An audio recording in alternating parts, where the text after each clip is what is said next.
चलिए आज सीखते हैं हम लोग डाइग्रेशन का मतलब हिंदी में। डाइग्रेशन का मतलब होता है मुख्य विषय से भटकना। जैसे हम कुछ पढ़ा रहे हैं और फिर थोड़ी देर के हम कुछ और बताने लग जाते हैं, या ऐसे लिख रहे हैं। मान लीजिए हम एक ऐसे लिख रहे हैं भारत के स्वतंत्रता संग्राम पर, और उसमें हम बताने लग जाएं कि चिकन कैसे बनाते हैं, तो ये ग्रॉस डाइग्रेशन हो गया टॉपिक से।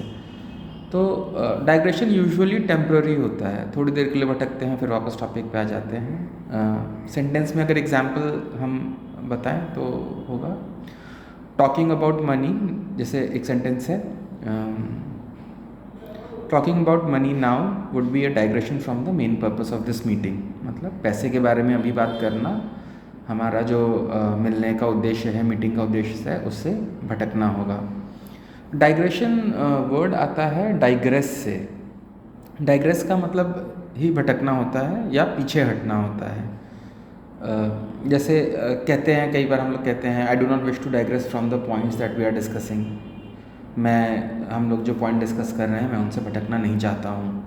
तो डाइग्रेस आप याद करने के लिए प्रोग्रेस का विपरीत मान सकते हैं। जैसे प्रोग्रेस में हम एक दिशा में बढ़ते जाते हैं तो प्रोग्रेस होती जाती है, लेकिन डाइग्रेस का मतलब होता है हम दिशा छोड़कर दूसरी दिशा में जाने लग जाते हैं। तो इस तरह से डाइग्रेस और डाइग्रेशन आप याद रख सकते हैं। डाइग्रेसिव भी एक वर्ड है, इसी का फॉर्म है। तो ध्यान दीजिए आपको याद हुआ कि नहीं। अगर याद हो गया है तो बहुत अच्छी बात है। फटाफट इसके 2 सेंटेंसेस बना करके डाइग्रेस, डाइग्रेशन या डाइग्रेसिव से किसी से भी कोई सेंटेंस बना करके कमेंट में डाल दीजिए, ताकि आपको ये याद हो जाए। और कृपा होगी अगर लाइक शेयर सब्सक्राइब कर दीजिए। धन्यवाद।